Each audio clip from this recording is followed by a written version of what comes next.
People who are no longer best friends with someone, what happened? Jay was like my brother, and I was like his sister. We spent tons of time together, but then he just started drifting away. He'd come over and just go to sleep on the couch. Wake up eventually, and leave. Things would also happen like we'd get together on Halloween to watch movies, he'd disappear 20 minutes in, then not see if we were still there until like the end. I needed help with rent, and he was getting evicted. He only lived like 2 blocks away, so we agreed he could move in for a bit, against my better judgment. He had been so unreliable in the past times he lived with me, so I doubted this time would be any different. I was at a friend's place one night and he texted me to accuse me randomly of replacing him with new friends. I told him, Jay, I didn't replace you. I've gained additional new friends. We invite you to everything and you either say no, say yes then don't show, or say yes and then cancel last minute. It's been like this like 3 years now. He then started threatening us aside on a daily basis. It got to be too much and I was almost at the end of my rope. He was still living with me during this. He was starting to spend all his apartment time in the bathtub. Like, I'd get up in the early AM for work and he'd be in there. He'd have to get out so I can get ready. He'd get dressed and say he's going to the gym and leaves. I leave for work. I get to work and it turns out it's one of the rare times it gets cancelled. I get back home and he's already back in the bath. Nowhere near enough time to go to the gym now. I'm a girl who enjoys my baths. Sometimes I'll soak for 4 hours. But he was wanting to do nothing but be a merman. Then, the incident. I woke up at 3 AM and felt it. The type of urgency where I have about 30 seconds to reach the toilet to pee. I go out there and the door is shut with the light on. I can hear him snoring in the bath. I knew there was no time. I have to go into the kitchen and pop up to use the sink. Gross, I know, but the sink was empty and I didn't know what else to do. The kitchen was right beside the bathtub. Like, a 2-foot gap separated them. I turned and made it 2 steps into the kitchen and I peed myself. I just stood there, mortified and furious.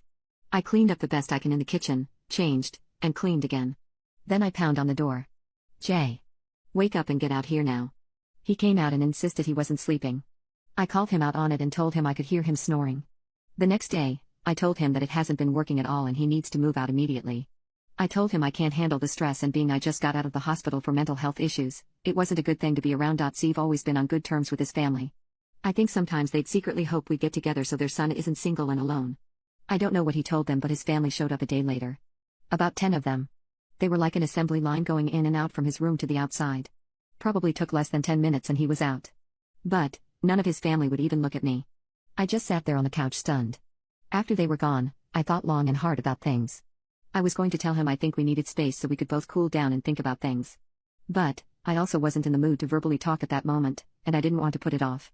I loaded up Facebook to reach out to him, only to find out he had unfriended me. I thought to myself, I guess he made the choice for us, and I blocked him on everything. I moved to the other side of town but sometimes I'd see him out walking someone's dogs. I would feel some remorse and want to reach out but thought better of it. I ended up moving to another state because of feeling a need for a life reset. That was 2019.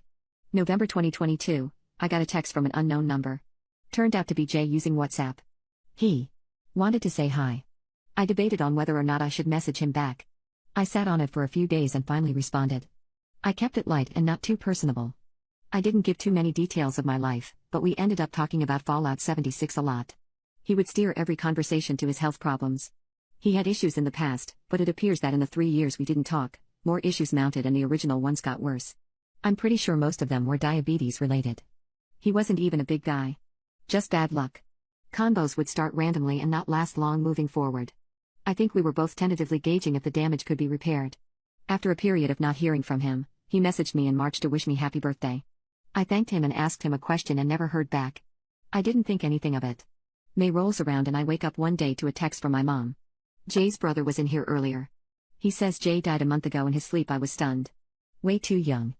I looked up his obituary online, and he had passed 1 week exactly from our last text. That explains why I never heard back. I reached out to a lot of mutual friends to tell them the news. Almost none of them knew. They were shocked. No one had kept in touch because a lot of them only hung out if I was there. I was the glue and I had moved states. They were all friends, but I was always the one to get people together.